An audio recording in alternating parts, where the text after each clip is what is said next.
Well, how are you doing, Jeff? Jess, we've talked before. Yeah, we talked about Job last time, and this time maybe we'll just talk more about kind of your project and what's going on, because I've been watching your videos, and I don't know if I can add anything to it, but No, it's well, and I think the Job conversation went very well. I think a lot of people really enjoyed it. yeah, I think so too. I was happy with all the comments. Everyone seemed to be jiving with it. I didn't really get any negative feedback at all. I had a conversation with a guy who didn't want to be recorded, who I hope, I always say I want to record it, because after you have the conversation, right, then it's like, even if you don't share it, you just have a record of it. And it was so he and I also talked about Job for a long time, and that part I think he really wanted to have shared, and I don't have it. So right. Was there anything insightful that he had? Yeah, he was a mathematician from England, and had some really good, really interesting perspectives on math and Job, and really interesting stuff. And I don't have a record of it because I didn't record it, because people have legitimate reasons to not be recorded, and I want to honor that. But sometimes it's like, dude, you're killing me. We had this great conversation and it's gone. Right. It's just like it never happened. No. So I think I will talk to him again, and I think we will get some of that stuff up. So okay, cool. But people really enjoyed your perspective on Job, and I'm really grateful. It was really good. So yeah, thanks for doing that. That was a lot of fun. So what are you thinking about for today? Where do you want to start? Well, I was kind of inspired. Like I was like, I got to talk to Paul again after you posted the Paul Maxwell stuff. And so I started going through a few of his videos, and he's really good. And then you also mentioned Peter Rollins. Someone had sent that video to you. Yep. And did you ever get a chance to watch that one? Yeah, I started, in fact, chopping it up and really starting to process it. But then the Hain style video came out, and then a few other videos came out, and it just kind of got, so it's still there in my head. I want to do a video on that, because it's an interesting conversation. I've been following Rollins for like 10 years now. Really? And well, I mean, the last few years have been shaky because I got disillusioned with his project, because it was, well, let me just, before I get going on Rollins, like maybe I could just sort of tell you where I came from, and how I got to Peterson and found you and all this. And Rollins plays a key role in my story. So, I grew up evangelical. I grew up in a Nazarene church. My parents got saved when I was about 8, and we started going to church regularly. So I basically just grew up in the church. My parents, I can't go into too much details with them because of what they do, but they basically, my dad was a professor at the University of Idaho. He taught electrical engineering, and he quit his job to do basic ministry work, and my mom and him are still teaching to this day, like overseas, teaching English, stuff like that. Okay. So they took seriously the idea that God wanted them to serve, and so during my childhood and stuff, we would go on different serving opportunities overseas and whatnot. So when I graduated high school, I was looking for an opportunity like that. So I found an organization called Youth with a Mission. Youth with a Mission? Yep. Yeah. So for the next, I guess it's 4 or 5 years after high school, I was in Youth with a Mission doing missions work with short-term outreaches and stuff, and spent a lot of time in Asia. Went to Costa Rica and Mexico, took lots of youth groups places and stuff like that. And my phone's buzzing. And And so I was one of the key things in Youth at the Mission was just that, like you had to seek the voice of God and try to follow God, and for yourself, like not only like the mission was there to provide some sort of structure, but Youth at the Mission is very loose structurally, and it's just like everyone can do what they feel called to, which is good because you can do what you feel called to, but it's bad because everyone's just doing what they feel called to.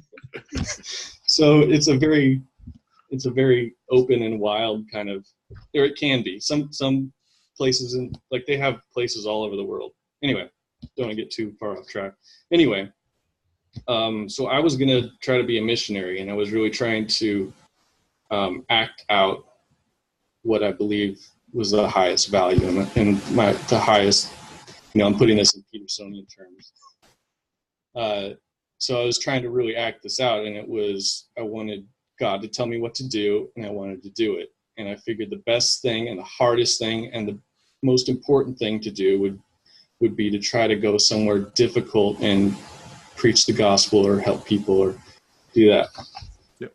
The problem was is that I could never get it to happen. So I would always try to set something up, and I'm young too, so I don't know what I'm doing anyway. And so I started going to school for business to try to get a business degree, because there's a lot of guys I knew that were opening up coffee shops or small factories or whatever, and then proceeding to do ministry out of those locations, as well as just provide jobs and do good stuff. And I had kind of a crisis when I was 22, 23. I hated my business classes. I didn't know for sure if God wanted me to go overseas or not. And, people would get up and they would say, God called me to Tibet, or God called me to India and this specific people group. And I had, on my heart, I wanted to go to North Korea. I was like, I'm going to go to the hardest place that's impossible to get to, and I'm going to. And you're probably going to be killed. Right.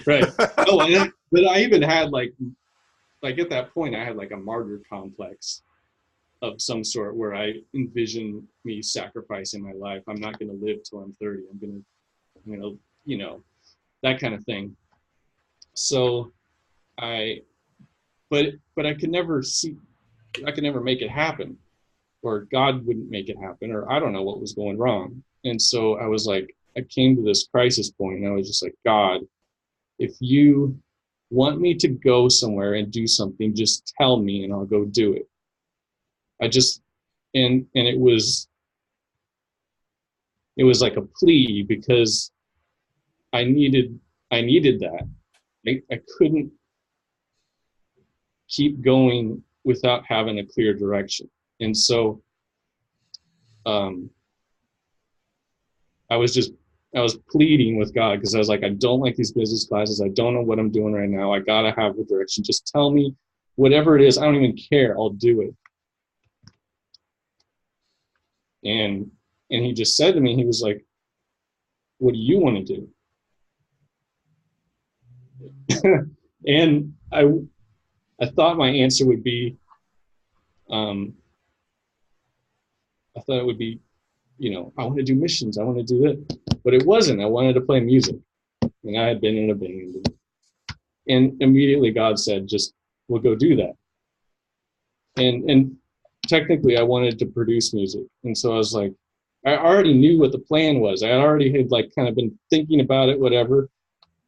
And so like I had kind of an uncalling experience where I got up in front of everyone in the mission during, like, we had a prayer and fasting day on a Friday.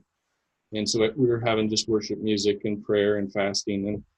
And people would get up and they would either pray spontaneously or confess something or share something on their heart. So I got up and I told everyone that I wasn't called anymore, which is hilarious. That I was going to go do music production, and it was like this. It was like the antithesis of what normally happens when someone gets up and they're like, "I'm called to Tibet." You know, everyone was extremely supportive. Like, it couldn't have gone better. They totally could hear where I was coming from. And so anyway, I leave, and I go to an audio engineering school in Arizona, and I, you know, it reminds me of when Peterson talks about Abraham leaving his tent, and he immediately falls into a famine and then a tyranny, and like, school was great, you know, nothing terrible happened, but I had to do a mandatory internship in New York City. So I was like, here I go. God's going with me. I'm going to do it. And I spent 6 months doing my internship. I worked for free. I was just struggling. And there was just this endless wave of interns coming into New York City, and there was no job in sight, and I had no money. And I was just like, what am I going to do? So my brother was working in Omaha, Nebraska, and he's like, he had me come out, or his boss had me come out to help set up a project that had to do with some video editing or whatever, and I knew about that. And so I did that. And he's like, if you ever need a job, just let me know. And I was like, oh, crap. And I was like, I need a job. So I left New York City and I moved to Omaha, Nebraska, and it was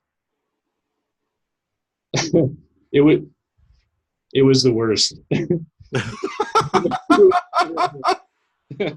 I mean, Omaha, I mean, there's good people in Omaha, but it was not good. And it was just like soul crushing, because I was like, I was going to go live my dream, and I was going to go do something great, and that, you know, God's with me. And it was just like, no, nothing's working out. You were going to go overseas and suffer for the Lord in North Korea. Not Omaha. Instead, he made you suffer in New York and Nebraska, and you didn't like it. I know, That's the right? funny thing about suffering for the Lord. Hey, you know what? It's still suffering. I know, right? The amazing thing is when I'm on the move to Omaha, I met my wife, and so we ended up talking long distance, and we ended up getting married and started family life. We moved to Kansas City, and then had my first son, and life started. And during this whole point from New York, and this, let's see, when did I leave New York? I left New York in 2004, got married in 2005. And so the next 10 years I never really fell away from God, but I was struggling to figure out what God was, and because I knew God that was involved in missions, but I didn't know God that was in the world. Like, I didn't know how he worked, so I was just trying to figure all that out. So about the time I came in contact with Rob Bell and started listening to his stuff, and then that's how I came in contact with Peter Rollins. And he wrote a book in 2008 or 2009 called How Not to Speak of God. And he's got his PhD, I think, in post-structuralism or something. And so it's very postmodern, deconstruction type of work. And so his thing, it was almost just sort of a game in that book, where he would just have opposing concepts. It'd just be like theist, atheist. And he'd be like, when you know God, you don't know him. And when you don't know God, you know him. And kind of these just concepts coming out of the evangelical world. I was just like, it finally was like unlocking stuff that I had kind of like just tightly gripped, you know, that I was just like, oh, okay, I can just let this go. And not have to try to, you know, control my faith so much.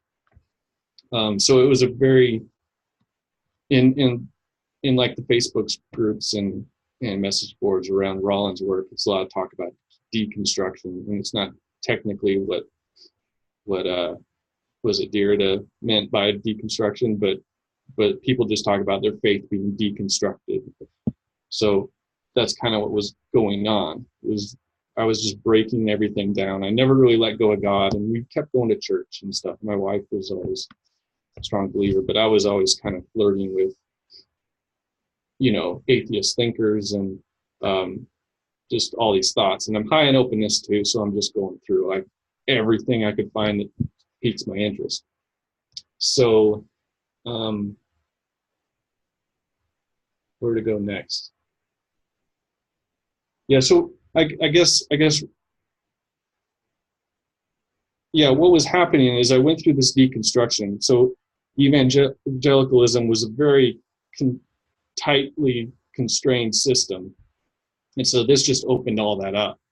But it came to a point where it was just like the nihilism and the hopelessness started to creep in, and you're like, okay, what's the game plan for this part? Like, what's the solution here? And I kept holding on to Rollins' work, but nothing was happening. Like, he just kept doing these things, just kind of pulling things apart and whatever,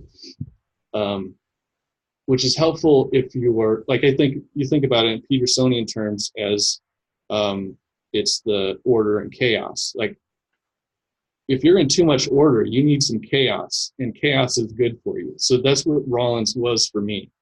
But after a while, it just started getting too much. And I'm like, where's, I had this, I was like, where's the order? And then to make it worse is just that huge disconnection in the materialist world between my faith and then science. And I could never just deny either God or evolution. And so this is like, I was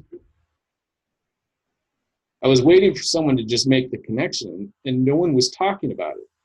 The atheists were just dismissing this side, and all the Christians were just dismissing evolution and science. And I was like, I don't know where to go. Like, I didn't have the time or the ability or the resources to think about it. So when Peterson came along, immediately, it was the Joe Rogan podcast that he was first on.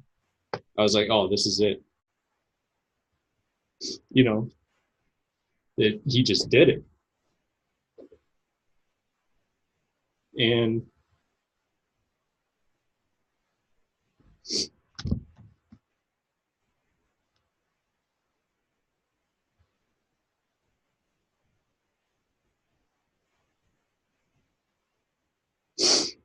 I don't know. In a way, it saved my faith.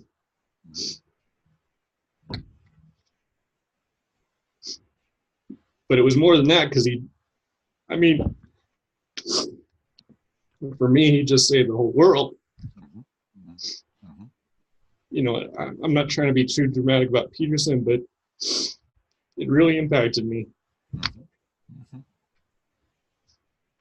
And I was telling my friend once about, man, sorry for crying. That's okay. Don't worry about it. But I was like, because we were talking about Peterson, and like a lot of my friends, like, I was like, isn't this amazing? And they're like, I guess. And I have a couple of friends that like, they're still disappointed in me. they're my good friends. I still talk to them. They're still good friends, but they're very disappointed in me. Oh, join the club on that score. I got a lot of people disappointed in me. But I was telling my one friend, when I was explaining like why this was such a big deal, I was like, well, because the God I wanted was a God of the whole world. He wasn't just the God of one area or another. So it was this huge deal for me. So anyway, so I've stayed in contact with Peter Rollins' work, and I've been trying to make sense of it, and I was watching before Peterson, as I was trying to piece things together, I got into Marxism, just like trying to figure it out intellectually. So I was listening to lecture after lecture after lecture, college level lecture on Marxism, trying to figure it out. And it was a good critique of capitalism or whatever. Yeah. And then I was listening to a lot of Zizek, who influences Rollins a lot. So I've listened to hundreds of hours of Zizek. And Zizek's really, I like him a lot. I think he's really good. And, he's a Marxist or self-proclaimed Marxist or whatever, but he's not the ones that, sometimes when Peterson goes off about postmodernism and Marxist, I'm like, well, that's not Zizek. Zizek's doing something a little more interesting. And well, anyway, Peter Rollins never comes back to this, never establishes any sort of order. He leaves that just totally unspoken. And he just is kind of in the realm of deconstructing things, which is super helpful from everyone coming from the religious background. And so in that video, he talks about that instinct versus desire. I like what he had to say about Peterson.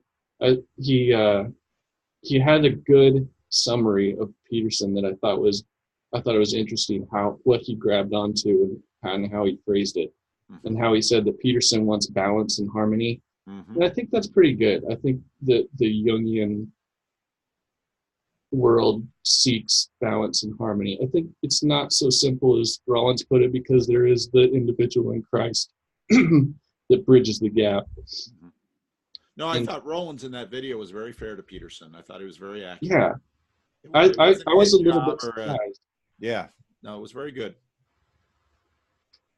Yeah, so he goes off onto his thing about that it's instinct versus drive.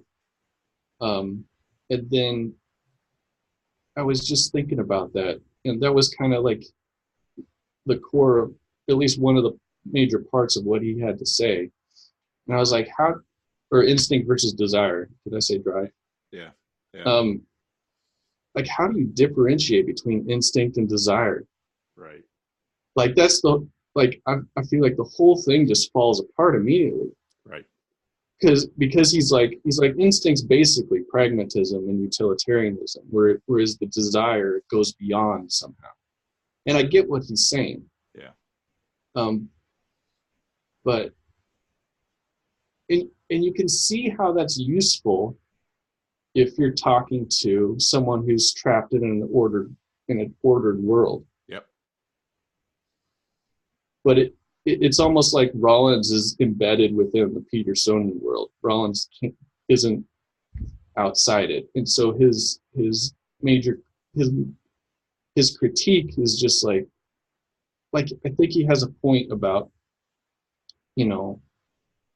some of the things, like where he talks about desire being fueled not by just the object, but the not having the object, the gap, the lack. Like, I think that's really nice. Like, I think that's really nicely done. So it's not just the object that possesses you. It's also not having the object or not being able to get it. And like, if for an evangelical, and for me, when I was like trapped in like trying to reach after God, it's like maybe you're not exactly addicted to God. You're addicted to not getting him. And then you're like, oh. And then that's super helpful to be like, okay, what am I actually doing? Like, what's my motivation? I don't know. Do you have any thoughts so far on? I do. Without giving away your video. Well, it's okay. I give it away. I give it all away. But so he's got instinct, and his point that, by instinct we eat, but we only eat enough. Desire, he's really talking about addiction, where in a sense we are, addiction's very complicated. One side of addiction is I eat food because I'm longing to fulfill a desire that food can't actually satisfy. Right. And so I eat more than I need. So there's instinct and then there's desire. And see, at the same time, well, you got it in my last long video that I did when I went into Peter Kreeft and the argument from desire. Yeah, I was thinking about that. Because C.S. Lewis's point is that, and Peter Kreeft develops this then, is that we have a desire for that which we cannot lay our hands on. And I liked even though I said some critical things and people kind of got upset that I said Mate, or this guy that Rebel Wisdom had, who talked about addiction. And I'd like to watch. I need about 10 times more time than I have now. I can't do everything, but I want to watch more of that guy, and I want to read his book because he really grabbed my attention. And but there's this connection with addiction that we are longing for something that we cannot satisfy with the things at hand in this world. And that's at the basis of C.S. Lewis's argument that he puts forth in Mere Christianity and a number of other places that Peter Kreeft lays out, that this is part of what's going on in us. And so when I was listening to Peter Rollins, I was thinking, yeah, but here's the problem that I have with the idea. Here's the problem that I have with the idea of romantic Marxism, that people can somehow employ this and bring about justice, equity, all of these things. You're talking to the addicts here. They are already misusing food or substances or control in other people's lives or sex or whatever. And now you're saying, oh, well, just all be fair. And it's like, have you met an addict? Have you met a person? Right. Just talk to them and tell them and they'll do it. I'm a pastor. It's my job to stand in front of people and talk to them. And so I've said this before. I love it when people come to me, Pastor, why don't you tell the people to do this? And it's like, yeah, that's going to change them? Really? Have you ever seen that happen? There's the old story of the pastor who gets up and preaches the same sermon he preached last week, and then he repeats it like 3 or 4 times, and everybody's like, Pastor, why are you repeating the same sermon? I'm going to keep repeating it until you do it. Right. People don't work that way. And so this idea that, at least capitalism tries to harness our disease in order to bring something about, that's not just Ayn Rand. Yeah. That idea is out there much broader than that. So, right. So there are a lot of ideas in that, and I also think there's a parasitism to certain kinds of leftism that I noticed. Even when the left just keeps winning the social conflicts, they're always posturing themselves as the victim, and they're always losing. And it's like, well, what war haven't you won? And so then at some point you have to ask them, so what will you be satisfied? And now I'm asking, who's doing instinct and who's doing addiction? Because, okay, so here's this frontier, here's this frontier, here's this frontier. What boundary don't you cross until you just run out of boundaries? And then you begin to realize you're just addicted to crossing boundaries. Mm-hmm. At what cost? So, it's so funny because he talks about, he's very right on some things. You want to get to know what homeless is about? Talk to a homeless person. Peterson actually says that in his question and answer video. I talk to plenty of homeless people, and it's like, I learn tons from them. But I also recognize the misery. I mean, I had this homeless man. He literally slept against my door for 5 years, and I'd be here at night working in my office because I'd split shift because I'd homeschool. And all people aren't going to like the language I'm about to use, but this is what all he would do. He would lean against that door. He was bipolar, and he would just be fuck, fuck, fuck, fuck. Want to die? Want to die? Want to die? Want to die? Want to die? I hate to live. He would do this Oh for, my gosh. he would do this for hours. And, Oh, you know, I couldn't move the guy.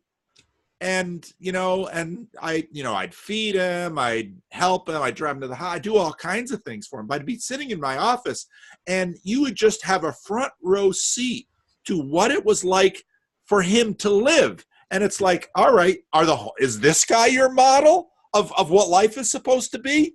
I've seen it up close. You know, it's really complicated, but no. right. I don't wish this on anyone.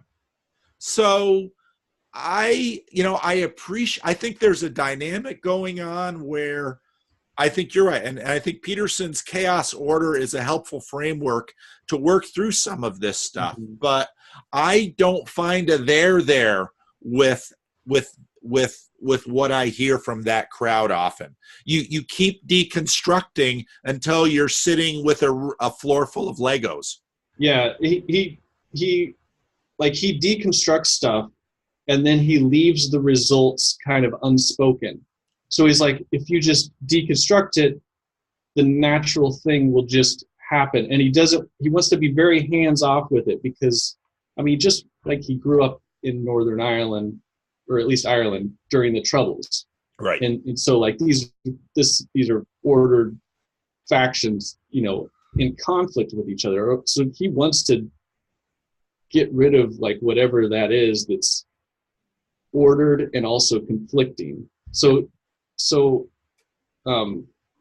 But I lost my train of thought. Well, and I think, and that's often what I see is they're like, well, here it is. And it's like, what do I do with it? You know, okay, what do I do with it? I need a path to live on. And the thing that often strikes me too about, and I've seen this in other groups, all right, so you're always pushing against the man, you're always pushing against the institution, you're always pushing against the establishment. But you know what? You draw a salary, you have medical benefits, you ride on planes, you ride in cars. You might not own one. Good for you. You still ride in them. You take the bus. I mean, we all live on this infrastructure and we live off it. And so one of the things that if you live in a very chaotic space, one of the things you learn is you hunger for order. You know, live in the Dominican Republic where the lights are always going off for whole hosts of endless reasons. And what do you come back to the United States and it's like they plug clocks into the wall. But but what's weird is he leaves all of that unspoken. But it's not weird if you think about like in evangelical Protestant culture or just church culture, you talk about the order and you leave all the doubts unspoken. Right. Like you can't talk about doubts. Right. Like so when I was going through this, Rollins really opened something up is because I could vocalize doubt. Yep. And I wouldn't be judged. In fact, in Rollins' framework, vocalizing doubt actually brings you closer to God than if you don't. So so it's almost like a mirror image of the evangelicalism that I grew up in. Like here you don't speak about doubt, and here you don't speak about belief. Yep. Well, and you know, I don't know. I won't mention his name, but a guy I conversed with a lot on Twitter, who's one of the guys that sent that video to me. I mean, what you just said, he said to me, you know, we didn't post our conversation, but, you know, but that's very, very true. And you see, that's I always find that funny because that's not the church I grew up in. My father's church was, you know, we had heroin addicts and we had poor black folks living in all kinds of ugly, difficult chaos. But then we also had Dutch Reformed folks who were pretty high on order. And so in terms of where I grew up and the faith that was instilled on me, it always had order, chaos, and they always lived next to each other. And so when I would go to really high order places that didn't have that chaos, yeah, I get that. I get people busting out. Well, my father's church was, so it was a black church with some Dutch Reformed, children of the Dutch Reformed community in it. And I think both groups were, both the African Americans who were coming to the church and the Dutch Reformed people who were coming to church. And this was in the 60s and 70s. So there's a lot of order chaos stuff going on, and so that church, Northside Chapel in Patterson, became a place where both sides, sorry, I got this cold. Both sides were dealing with, the black folks were looking for some order. The white folks were looking for some chaos. Right. And they found it together. And it was a really beautiful thing. And that's the history of this church that I'm pastoring now, too. So I think you're very right. That's interesting. What do you? I just don't know. I watch a lot of, because there's this whole progressive evangelical movement that's going on now. The kind of the tail end of the emergent movement, and I watch these people who grew up in highly ordered places, and they're going out and they're deconstructing, and and I'm just like, I'll wait. I'll wait. Yeah, I'm in these Peter Rollins Facebook groups and stuff. He has his own kind of theology name called pyrotheology. So it's the theology that continuously burns. Anyway, but like these younger guys, so I'm 39, and so there's these younger guys coming in, they're like 20, 25, and they're going through their deconstruction after growing up in it, and they're like, and I'm like, oh, everyone's going through this, and I just like can't get involved because I keep trying to be like, no, you got to value the order. But save your breath. They'll find it. I know. It's out there. I don't even engage. I go through there was one Facebook group I was a part of called the Liturgists. It's some podcast, and they talk about deconstruction all the time. It's this whole thing. Yep. And I had to leave that group because I could, like, just reading all those posts, I was like getting anxious. I was like, oh man, they're just going through it. Well, take some of those people and well, often what'll happen is, okay, have a baby. Right. Because you can, if you're young and single, or even married without, you can, and you're from a high order place, and you've already got that order internalized within you. Right. You kept your passport when you went overseas. You protected it. You kept your money, and you're able actually to leave the country when, a lot of people who grew up in high order cultures don't realize those are achievements. Right. So cross over on the other side and get a load of that chaos, baby. You'll be looking for some order pretty darn quick, especially when you bring a child into the world, and then suddenly it's like, oh crap.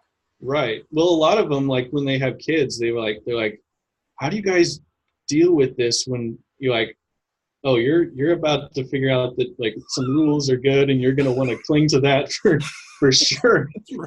That's right. Yeah, you let that little kid be you see how that goes. Not taking care of the kid or giving the kid no boundaries. Or some of them are actually trying to raise their kids in like this freer environment. And I'm like, that kid's going to grow up, and he's going to want to wear a suit and a tie, and he's going to want to work in an office. And that's going to like fuel his soul because his parents were just too crazy. Talk to the children of hippies, baby. Talk to the children of alcoholics. Talk to the children of drug addicts. Talk to the children of neglect. Boy, they'll take to order faster than you can imagine. And some of them will get really rigid with their order fast because, okay, instinct and desire. What shalom, what heavenly country are they looking for? Mm-hmm. And they're doing it through order. Well, others are doing it through chaos. It's an old story. Yeah. What's funny, I was thinking about Lewis's desire. So he had that, who was it that you played on that last video? Peter Kreeft. Yeah, Peter Kreeft talked about the argument from desire was actually a negative version of God. It was how, I forget how he phrased it. It was an interesting phrase he used. This isn't actually like a negative argument. Like the lack of something proves that there's something there. Right. But in Peter Rollins' work, he posits that lack, that desire, and then he says instead of going where Lewis said is like, this is the proof of God. He's like, that's what we need to undermine. Right. So in Peter Rollins' work, he's trying to undermine that to obviously, like if that's an addiction or something, you want to get under that or whatever. And that's where the psychoanalysis comes in, and the Lacan and all those guys that I don't even understand. I can't even. But and I think if you really want to mine that vein, look to the ancient Greek cynics. Oh, really? Because, well, the cynics, I mean, at some point, so you're going to sit there and tell me, well, what implicit in the practice of deconstructing is, in fact, a whole degree of higher order. You know, a cynic might just oh, you've invited me here to instruct you. I'll pull down my pants and take a dump on your stage. There's a learning lesson in order and chaos. You know, really. I mean, let's deconstruct. Let's not play around with, you know. Yeah, there's those crazy avant-garde artists that would push all those limits, and that's exactly what they're trying to do. Trying to break all those barriers. That's right. And then this is, you know, we've been doing this for a while, but you're exactly right. You've got super high order kids who've grown up in super high order, and, you know, but that was so I mentioned George Marsden's book, The Twilight of the American Enlightenment. I mean, he runs through that in the 50s. It's very interesting because, you know, well, what did it take for America to win the Second World War? I mean, the whole country had to buckle down and suffer. And this was right after the Depression. And we're going to buckle down and suffer in this existential crisis. And we're going to beat Germany and Japan. And, well, then the 50s has all of this angst in it about order. And what then was the company man today would be the non-player character.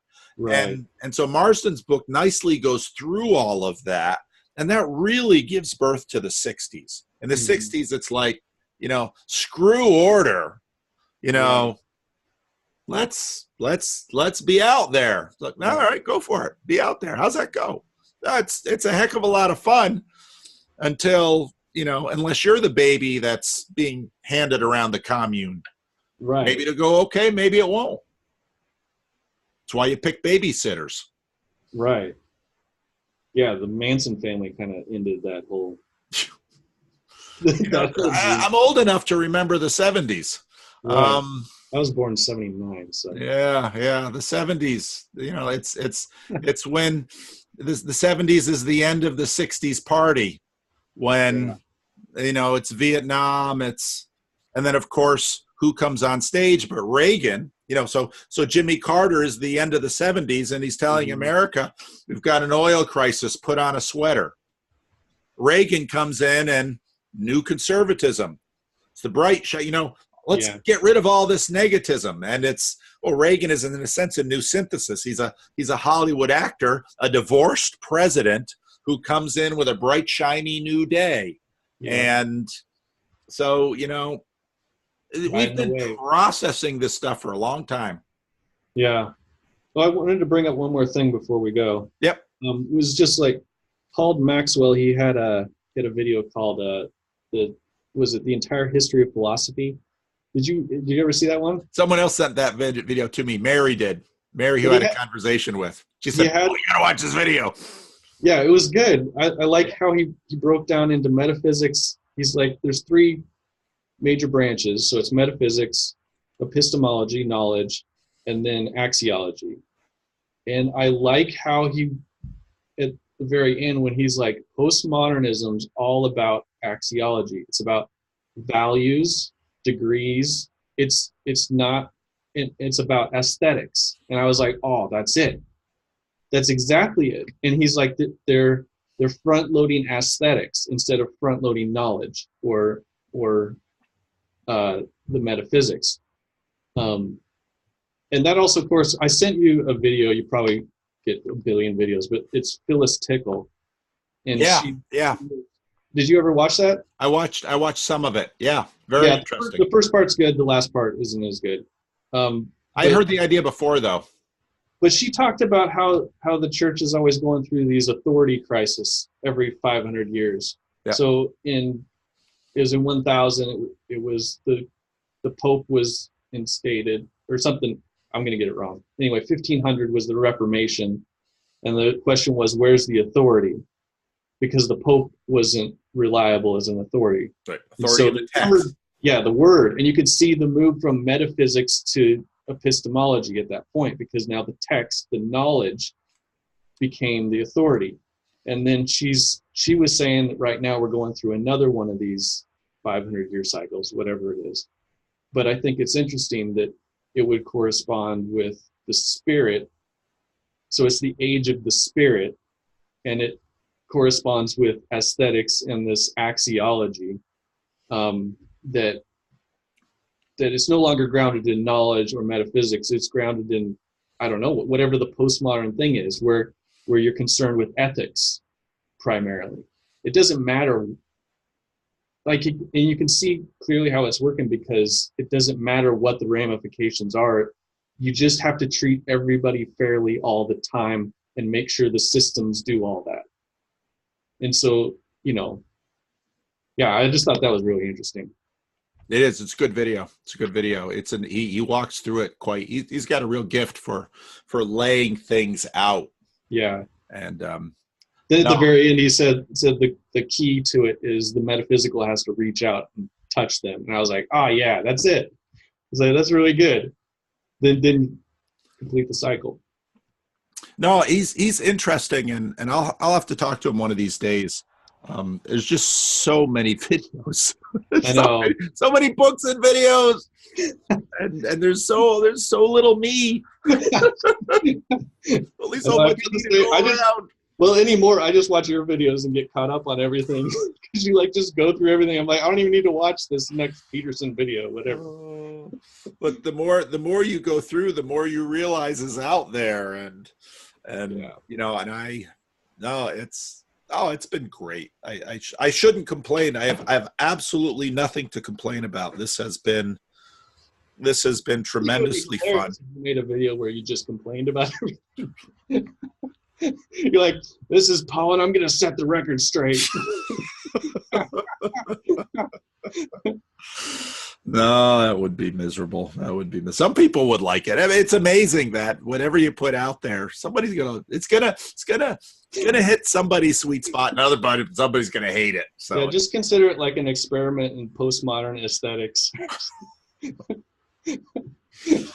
All right. Well, it's about that time, huh? Yeah. Well, thank you, Jess. This has been fun. Yeah. Thanks, Paul. It's really great. And thanks for sharing your story. I think. Yeah. Sorry, I cried. I'd break down for you. Don't be sorry. What's to be sorry about? There's nothing to be sorry about. It's just I got to say it for some reason. Well, if it were manipulative, there was one. I won't mention his name, but there was one celebrity pastor that I was going to a conference with a friend of mine, and he said, "You just wait, he'll cry." Cry, but my friend's point was, it's manipulative, right. And pastors, bring it to this point, and but it wasn't manipulative. So okay, well, thanks. Should I share this? Yeah, I think so. I think everything's all right. Okay, I can send it to you first if you'd rather. No, it's good. Okay, all right. Yeah. Well, thank you so much, Jess. Thanks for talking with me, Paul. All right, take care. All right, see you later. Bye-bye. Bye.